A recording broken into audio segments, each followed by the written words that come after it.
So I'm joined by Tim O'Reilly of O'Reilly Media. Tim's a media mogul entrepreneur who comes out of the computer and internet world. Tim, fun was a big part of that world when it started. Here in the sustainability arena, we talk about pollution and carbon footprint and global warming, and there's not a lot of fun there. Why are you suggesting that we need to think about bringing fun into the process of innovation for sustainability? Well, it's just something that I've observed in the technology revolutions that I have been a part of. They have started with amateurs who are in it for the love of it. And they may have, some serious passion, but there's some element where they're just looking for something really big and exciting. And my son-in-law, Saul Griffith, who runs a site called energyliteracy.com and another How-Toons, which is science and engineering cartoons for kids, has actually a wonderful cartoon that I didn't show about, a kid trying to imagine a sustainable future that's fun. It's where he gets to go to school on a zip line, as opposed to in a school bus. We don't have those fun visions. And I remember Burt Rutan, the aerospace guy, once saying, we grew up with this excitement that drew us into that industry. And I think if sustainability is ever going to really take off, it has to have a positive vision and not just a negative one.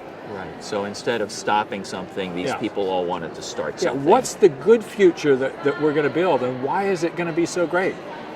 The other thing I took away from your talk is this sort of sense of wanting to change the world more than wanting to make a fortune was the driver of a lot of the successful internet startups. You want to talk about that a little bit? Well, it's kind of interesting because changing the world is the best way to make a fortune.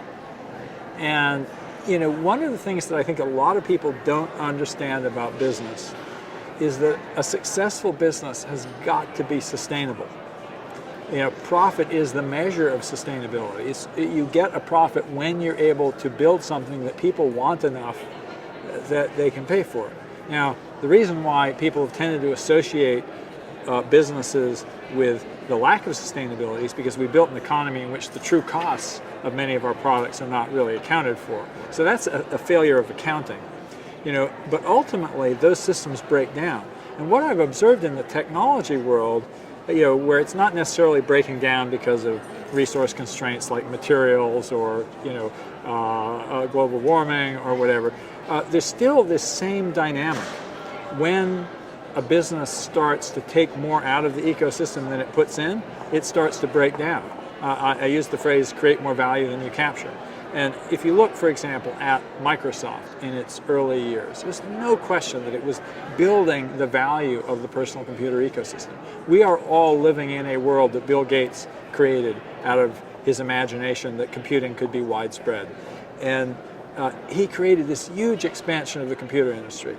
And for probably its first dozen years, maybe more than that, Microsoft was creating this huge developer ecosystem where lots of other people besides Microsoft were making money. At some point, that started to slow down, and Microsoft started eating its children and shrinking the ecosystem for other people. They were no longer creating more value than they captured. They were starting to capture more value than they created. And sure enough, all the energy and activity went somewhere else to this new thing, the internet. And they created the next generation of competition. So we saw that in a compressed time frame, that ecosystem failure because Microsoft didn't understand that. And I'm seeing it right now with companies like Google and Apple, where I feel like they start out by building value for the ecosystem, but increasingly starting to make self-interested decisions that destroy the ecosystem. And of course, we see this, terribly in our financial system, where, I love the Rolling Stone article that called Goldman Sachs the great vampire squid.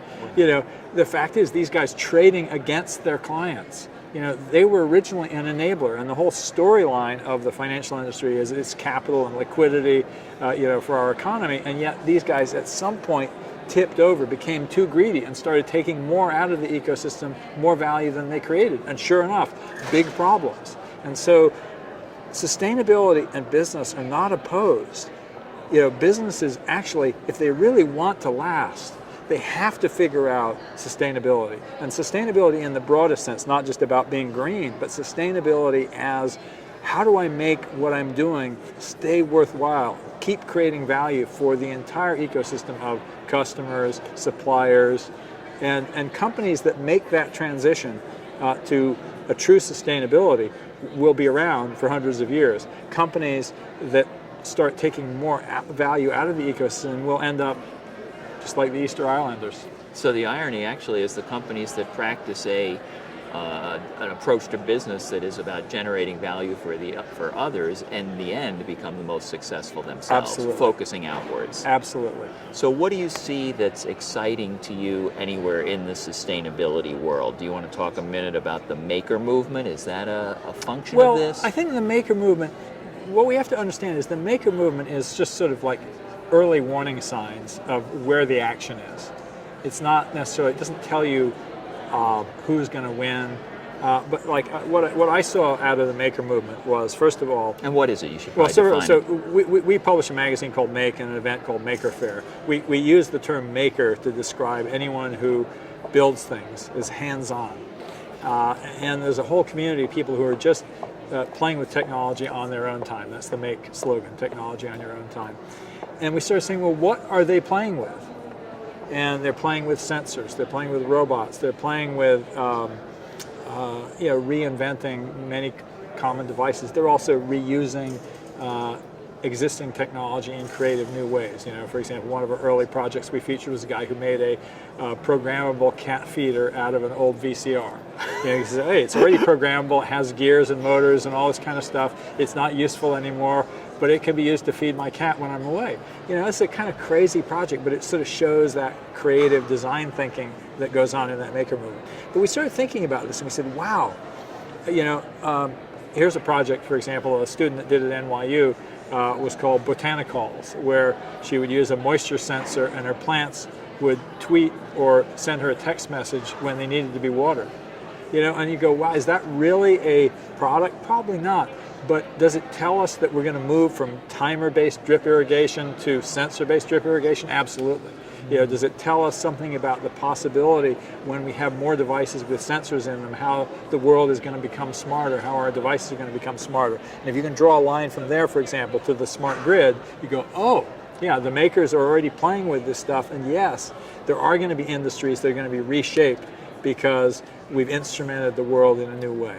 And that's why I mentioned, for example, IBM's Smarter Planet Initiative, which is really botanicals writ large. So instead of the smart grid, instead of talking about routers and making energy smart, let's talk about self-watering plants or cars that know where the next parking space is without having to drive around the block. Absolutely. And that goes back to this sort of part of like the vision of the future that's cool and exciting and fun. And I'd love to see the sustainability movement say, if we do all these things, here's why the future is going to be great. Thanks a lot, Tim. Yeah.